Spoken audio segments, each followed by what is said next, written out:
मुंबई शहर जहां पूरे भारत में सबसे ज्यादा पैसे बनाई जाती है और इस कारण वहां पे अपराधियों के पैनी नजर हमेशा रहता है और ये पिछले कई सदियों से चली आ रही है। अगर पावर में बने रहना है तो अंडरवर्ल्ड वालों से मिलना बहुत जरूरी है और कोई एक नहीं, जितने भी डॉन ग्रुप हैं सबके साथ सही तालमेल रखना बहुत ही जरूरी है, वरना हालत टी सीरीज के मालिक मशहूर सिंगर गुलशन कुमार के जैसी हो सकती है या फिर बाबा सिद्दीकी जैसे हो सकता है। और इस लाइन में एक और कुख्यात नाम जुड़ चुका है जो है लॉरेंस बिश्नोई। आज के टाइम आप जितने भी लोगों के इंटरव्यू देख लीजिए, उनमें से कोई भी लॉरेंस बिश्नोई के खिलाफ बहुत ज़्यादा अग्रेसिव होकर नहीं बोल रहा है।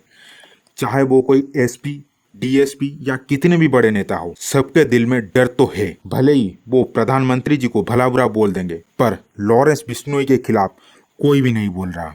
क्या पता कब किसके ऊपर उसको गुस्सा आ जाए और उसका काम तमाम हो जाए। और कई लोग तो लॉरेंस बिश्नोई को अपना हीरो की तरह देखते हैं, क्योंकि लोग करीब पिछले 30 सालों से दाऊद इब्राहिम के डर के साए में जी रहे थे। इंडिया में डॉन का मतलब दाऊद इब्राहिम ही हो चुका था। दाऊद इब्राहिम अपने फायदे के लिए कई मासूम लोगों की जान ले ली, जिनका पॉलिटिक्स से दूर दूर तक कोई लेना देना नहीं था। आम लोगों को बीच बाजार में गोलियों से भून दिया है, भीड़ से खचाखच भरी ट्रेन को बॉम्ब से उड़ा दिया है। कई बच्चे अनाथ हो गए तो कई सड़क पर कटोरा लेके भीख मांगने के लिए मजबूर हो गए। और इन सब के पीछे सिर्फ एक ही आदमी था, वो है दाऊद इब्राहिम। पर लॉरेंस बिश्नोई के ऊपर जितने भी लोगों को ठिकाने लगाने की आरोप लगी है, वो सब लोग या तो पॉलिटिक्स से या फिर अंडरवर्ल्ड से बहुत ज्यादा गहरा ताल्लुक रखते थे। लॉरेंस बिश्नोई के ओरिजिनल नाम लॉरेंस बिश्नोई ही है। ये नाम उनके माता पिता ने ही रखी थी। अपने नाम में इन्होंने कोई भी चेंज नहीं किया है। इनके जेल का सफर यूनिवर्सिटी में पढ़ते हुए ही शुरू हो गई थी, जब ये स्टूडेंट इलेक्शन में हार जाने के बाद दूसरी पार्टी के ऊपर बंदूक से फायरिंग कर दी थी। और इसी यूनिवर्सिटी में ही ये गोल्डी ब्रार से मिले थे, जहां से ये दोस्ती और क्राइम के दुनिया में अपनी पैर मजबूत कर दी। गोल्डी ब्रार और लॉरेंस बिश्नोई दोनों के पापा पुलिस वाले ही हैं।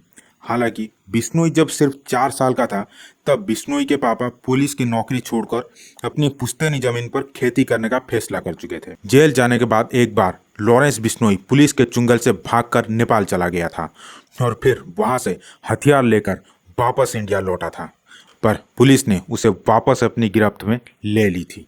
उसके बाद कई बार गोलीबारी में इनके नाम भी आए हैं। तब इनके ग्रुप ने जिनको भी मारा था, वो सब बदले के भाव से ही मारा था और मरने वाले सब इनके एरिया के छोटे गुंडे थे।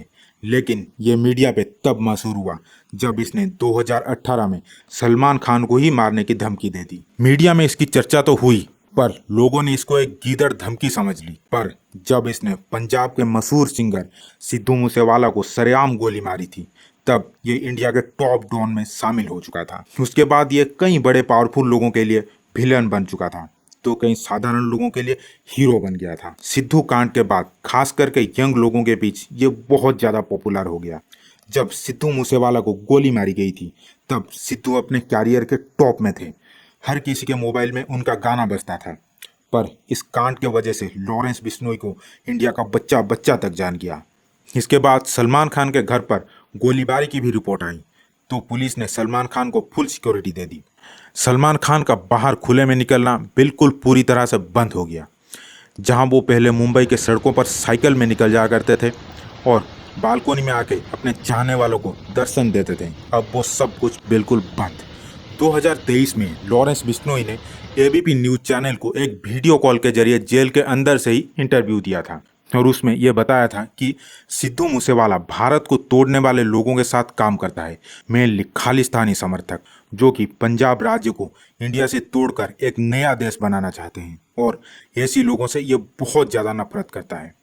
लेकिन इनके जिगरी दोस्त गोल्डी ब्रार, जो मेनली कनाडा में बैठकर अपहरण के लिए पैसे और हथियारों की जुगाड़ करता है, ये बब्बर खालसा के साथ भी काम करता है, जिसको कि भारत के गृह मंत्रालय, जिसका हेड अभी खुद अमित शाह जी हैं, वो इस बब्बर खालसा ग्रुप को आतंकवादी डिक्लेयर किए हुए हैं, क्योंकि ये ग्रुप भी भारत से पंजाब को तोड़ने के लिए काम करता है। तो जहां एक तरफ लॉरेंस भारत को तोड़ने वालों से नफरत करता है, वहीं इनके जिगरी दोस्त भारत को तोड़ने वालों के साथ काम भी करता है। और ये बात कुछ ठीक नहीं लग रहा है। ऊपर से ये ड्रग्स भी सप्लाई करते हुए पकड़े गए हैं, जबकि सबको पता है कि अगर कोई भी इंडिया में ड्रग्स लेता है तो वो पेश आ जाता है पाकिस्तानी टेररिस्ट को। और अभी जो लेटेस्ट घटना हुई है जिसमें बाबा सिद्दीकी को बम्बई के बीच रास्ते में गोली मारकर खत्म कर दी गई, जिसमें लॉरेंस बिश्नोई के ग्रुप ने इनकी जिम्मेदारी ले तो ली है, लेकिन पुलिस को अभी भी बड़ा शक है कि इसके पीछे कोई बड़ा गेम प्लान है जिसमें कोई बहुत बड़े लोग के हाथ है। क्योंकि इंडिया के सारे न्यूज चैनल्स तो ये दिखा रहे हैं कि बाबा सिद्दीकी जैसे कोई महान आत्मा थे और कोई बड़ा महापुरुष ही थे, पर ऐसा बिल्कुल भी नहीं है।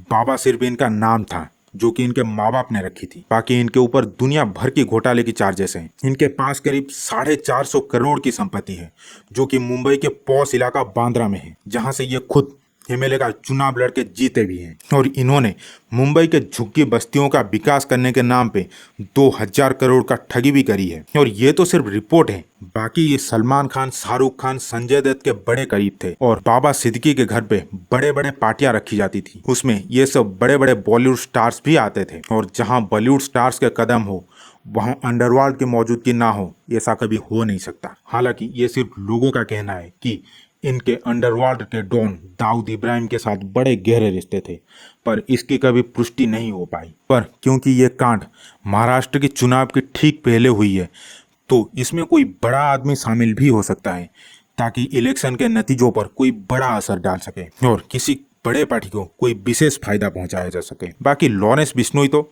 अभी तिहाड़ जेल में बंद है और इनके साथी गोल्डी बरार जो कि अभी कनाडा में है या फिर अमेरिका में, ये उनको खुद को